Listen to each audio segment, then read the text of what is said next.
Hello po sa inyong lahat. Sunday ngayon, nasa clinic ako. Marami po akong pasyente. Normally, pagka Sunday, meron pa pong last, pero hindi pa tapos. So, unahin ko muna ito. FYI, para po sa kaalaman ninyo, mamaya po, meron po akong live. Between 9 to 9:30, gagawin ko po yan. Gusto ko lang po kasi sanang ikwento sa inyo yung tungkol sa class ko kahapon. Nakakatuwa kasi hindi ba, ang unang itinuturo ko ay astral traveling. Tapos noon, ang susunod na tinuturo ay remote view. Yung klase ko po kahapon, puro remote viewers. Ang remote viewers, napakasarap gawin. Kasi may proof talaga. Kung sa bagay, yung astral traveling meron din. Yung mga estudyante ko,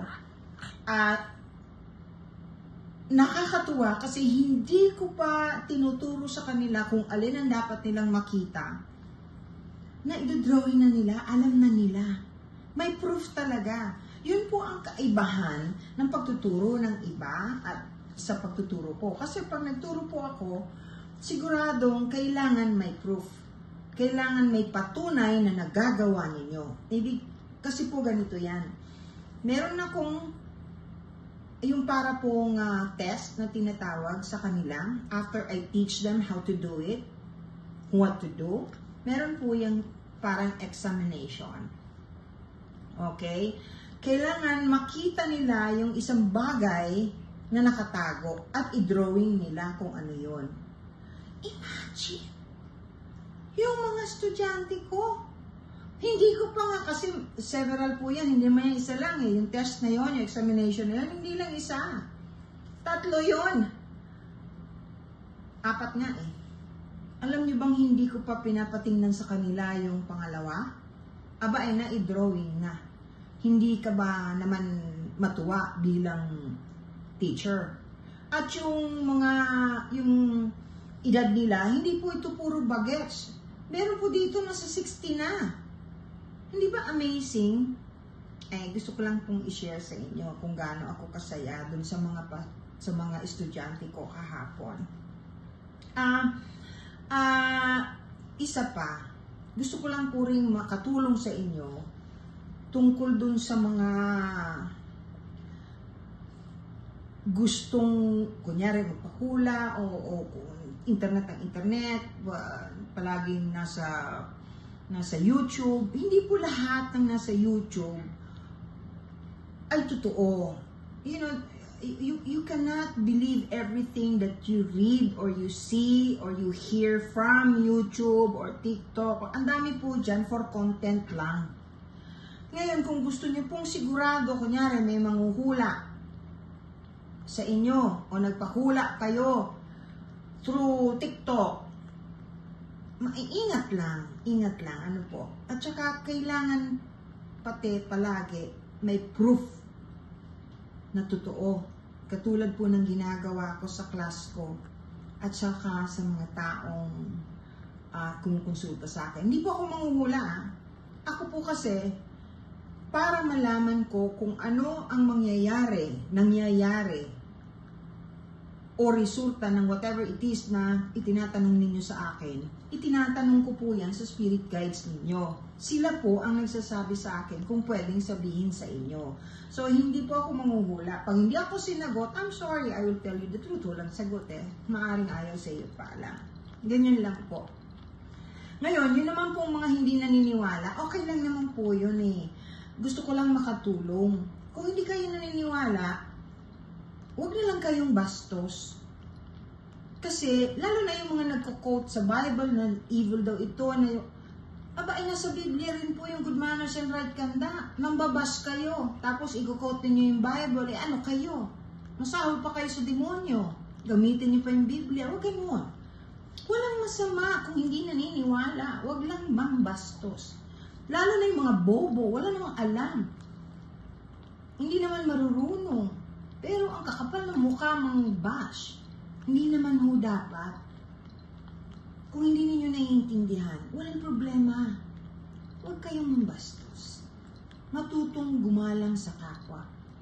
Dahil kahit kailan hindi po ako mambabastos sa mga taong nanghihingi ng tulong o sa mga taong tumutulong na walang intensyon na masama.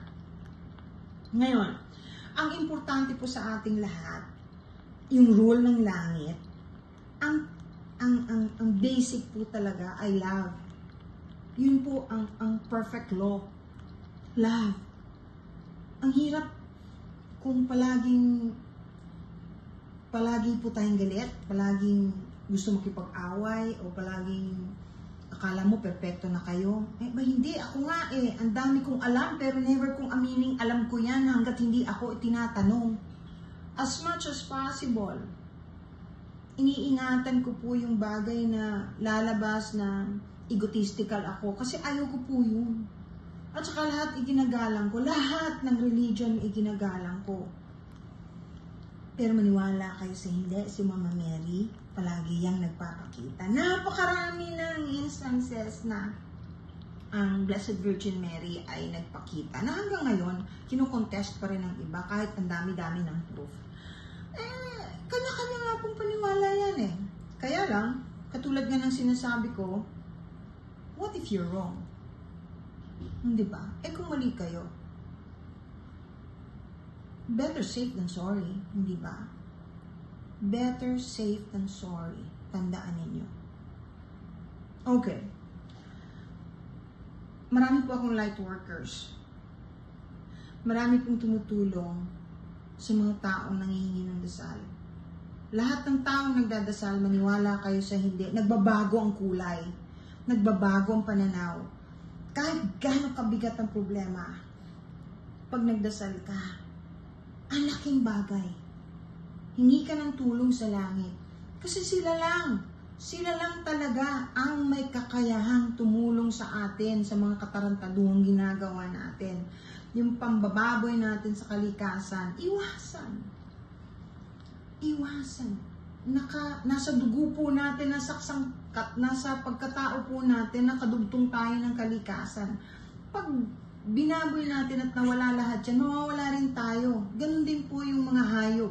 Kaya paulit-ulit kong sinasabi, huwag kayong mananakit ng hayop. Kung ayaw nyo sa kanila, pabayaan nyo na lang. Lalo na yung mga walang hiyang nagtatali ng aso na hindi na halos makahiga. Alam niyo, mararanasan nyo rin yan. Akala nyo walang bayad dyan? Ay naku, pagbabayaran nyo po yan. Ako po, ang personality ko talagang masayahin ever since. Kahit gano'ng kabigat ang problema, ang tinitingnan ko palagi, yung bright side. At saka, halos lahat naman po ng nangyayari sa atin, tayo rin ang may kagagawan. Lahat ng bagay ay may kabayaran.